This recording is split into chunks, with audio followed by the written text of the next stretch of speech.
All right. Welcome back to another week of the Bitcoin 15. It's January 10th, 2021, and this is episode 2.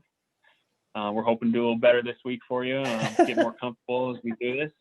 I'm your host, Peter Christensen, and with me as always is my co-host, Peter Beckstrand, COVID survivor, Peter Beckstrand. Good to see you're doing well. Yeah, I can't smell or taste anything. But... Sorry, we're talking over each other. Why don't you start us off with the price action last week in the world of Bitcoin and take it from there. Yeah, so we opened up, started this week at around 33,500 as an opening price. We hit an all-time high just below $42,000. And as we're recording this, we are sitting at roughly 37,500. So definitely still up. We're celebrating because we did hit that high, but we are seeing it come down a little bit as we're starting to progress throughout the day here today. So kind of leads right into our first conversation we want to hit on, or that I want to bring up to you, Gonzo, is the all-time high, 42,000, just over $42,000 USD for the BTC. What are your thoughts? I mean, we just keep riding this bull run. We'll see how long it can go. It's dipped down a little bit, but it hasn't been too crazy.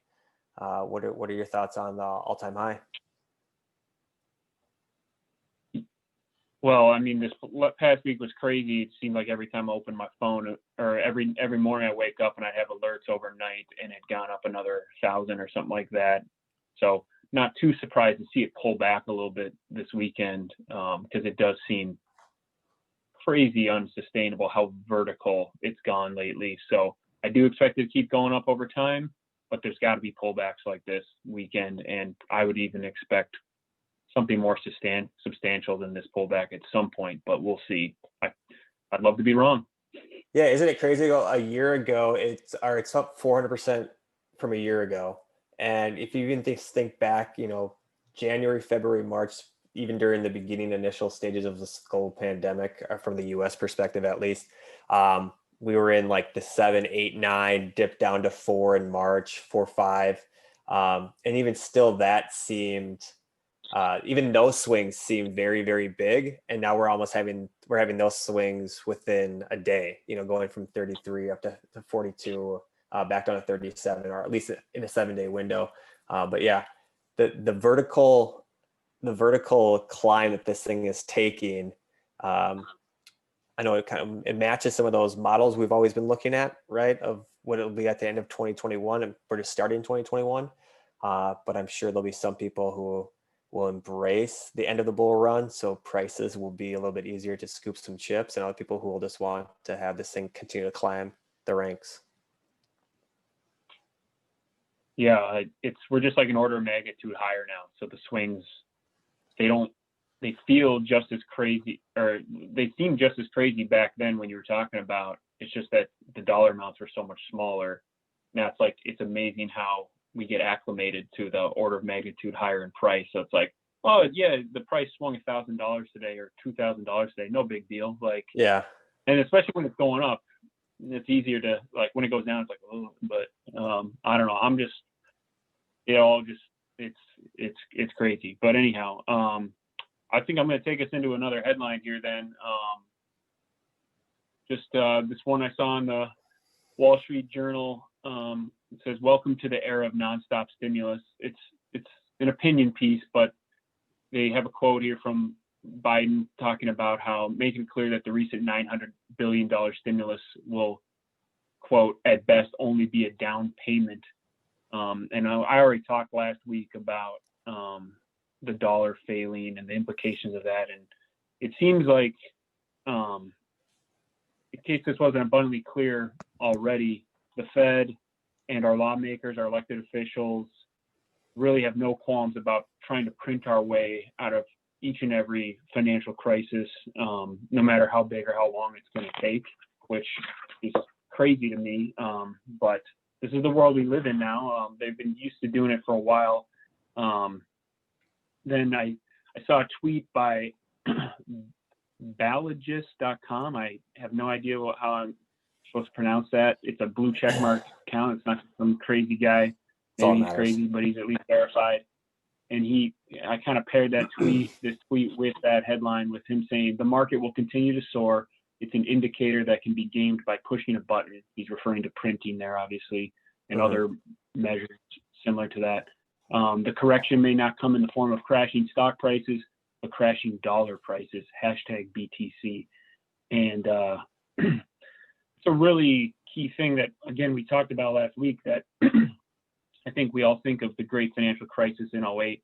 You and I, our generation, what that was around when you were in high school or starting college. I was close to finishing college. So that's present in our mind that we didn't go through the Great Depression. That's what we're familiar with. And, the government decided to print their way out of that one too. And instead of getting after that being a temporary measure, we've been printing this whole decade on this crazy bull run that we talk about bull runs for Bitcoin. The stock market's been on a crazy bull run since then, since we started printing our way out of that. And when we took this huge dip in March, it's kind of like, okay, did the music stop? It's finally time to, this is the reckoning. We were in a bubble. We're going to have to rebirth. No, the Fed just said, we're going to print our way out of it again.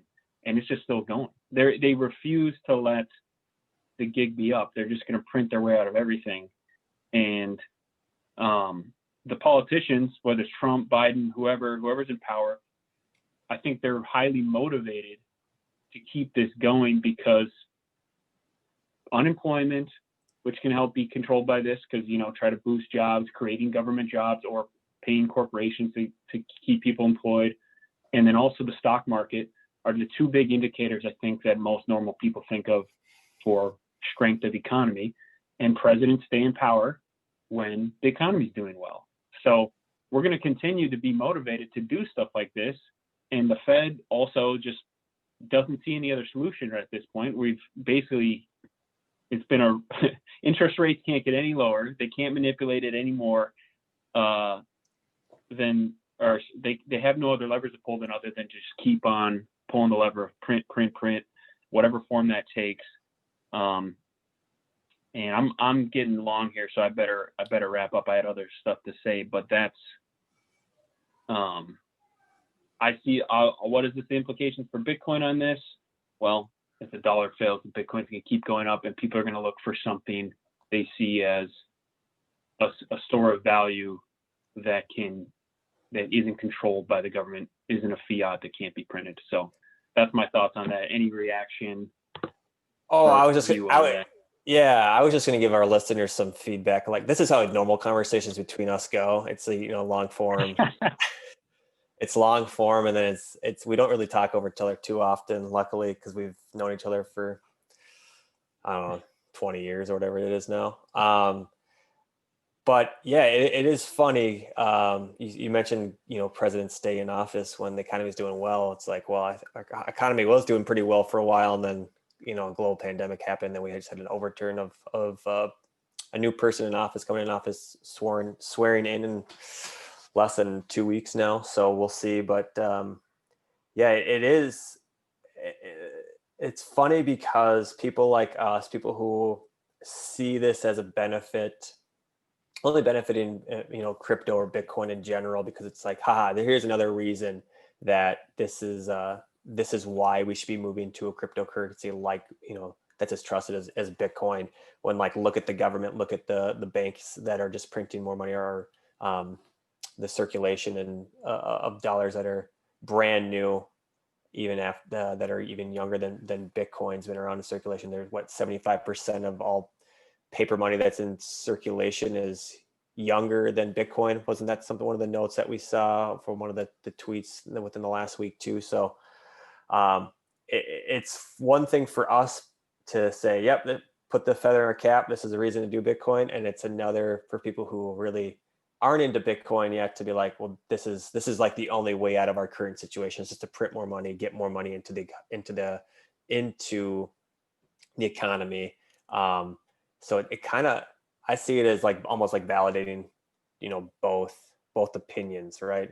people who are into Bitcoin, and there's also people who say, no, this is our only way to do it, is we gotta let the government print the money, and this will help stimulate. And oh, by the way, I'd love to get $2,000 every whatever 2 weeks, 2 months, whatever it's going to be coming forward. Yeah, it's like, well, it's easy for them to think that way because for the time being, it keeps on working, right? Yeah. Like everyone panicked probably when they saw their 401ks or whatever get sliced by 30-40%, whatever it was in March, and then boom, wait a couple months, it's already back up. They're like, oh, and now in 2020, like I think my investments mostly, in mutual funds and index funds were up like 20% in a year when GDP was like ground to a halt. It's ridiculous. And they're like, oh, well, there's no end to this. Well, it doesn't matter until all of a sudden it doesn't, when the world stops valuing the dollar. And then all of a sudden now you can print as much as you want and you're just Weimar Germany. And I won't give the history lesson there, but look it up, post World War I Germany, which this is what I wanted to get to, and I'm going to do it anyhow. No, this whole situation just reminds me of Ferdinand Foch. He was a general in the French army in World War I, and in response to the Treaty of Versailles said, quote, "This is not peace, it is an armistice for 20 years, end quote. And I'm like, this is not an economic recovery from 2008. We're just kicking the can down the road for the next guy in power or the next generation to have to deal with. One day there will be a reckoning where the dollar will fail. The world won't want dollars anymore. And maybe some people truly believe that'll never happen because our military is so strong. I don't know. I'm wading into politics too much now, but that's just like the thought I have on that. I think we better change topics to keep moving. The other one, and this one, I'm not nearly as smart enough to say as much on this. I like history too much. Another one, that's why I dwelled on it too much. But the Office of the Comptroller of the Currency for the United States, the headline says here, federally chartered banks and thrifts may participate in independent node verification networks and use stablecoins for payment activities. So they are clarifying that national banks and federal savings associations the authority to participate in independent node verification networks. And so for us, that means the Bitcoin network. The rest of the crypto world, I'm sure, as well would be accepted. But what does this mean for average Bitcoiners like you and me?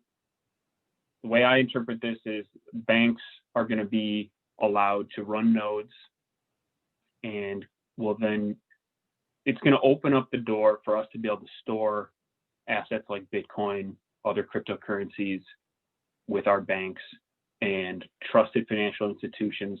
So people like you and me who haven't quite figured out how to run a node ourselves yet, we're still trying to learn that. Maybe we'll have to do that ourselves. At least this would be an alternative, because the masses aren't all going to be running nodes out of their homes, but we do think the masses should be participating in Bitcoin and other forms of digital currencies. So this, I think, is huge for full scale, wide scale adoption of the Bitcoin network. That's what I take from the headline. I'm not smart enough to understand all the implications, but that's what I got. Yeah, it goes back to that article that we talked about last week, that the NFL player who wants to get paid in Bitcoin. It just keeps more societal signs are popping up of this is more than the tulip grade. This is more than just a flash in the pan. Like they would not be putting money into establishing these kinds of the nodes are putting this infrastructure in themselves without it in their minds being something that's going to be here for a long time. So I think it does bode well. It does. The only thing that goes off in my head, like Michael Scott, like a ringy dingy dingy here, is that you have now banks who are into it, and they're going to help establish these nodes. And it's like it just feels a little, as a libertarian or as somebody who wants to be completely independent away from the banking system, of having these huge players. And it's like, well, great for now, great for the validation and verification, but will this do anything in the long run of who controls what, and these connections, and well, time will tell. But I think for the short term, and probably the long term too, but at least for the short term, it does bode well for relevancy of Bitcoin. So we do have roughly a minute left. So we're gonna try to keep it as close to Bitcoin 15 as we possibly can on the second episode. Yeah. The first one was a little bit long. I think to wrap it up is just a fair warning to everybody out there who has Bitcoin or is doing any kind of crypto. Comes from an article that I found on Reddit that talked about a user. I won't say his name on here, but he mentioned he lost 2.6 Bitcoin, over $100,000 gone during the transfer into his wallet.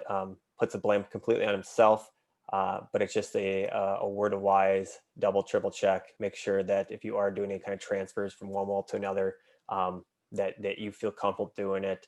And once it's gone, and you can't get it back. So we can end on a kind of a sad note, but just a cautionary tale.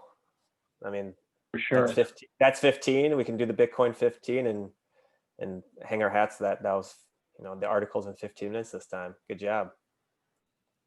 Well done. Yeah, I'd say we go ahead and wrap it then. We'll see everybody next week. And if you're back for round 2, I hope you're back for round 3. Thanks a lot, everybody. All right.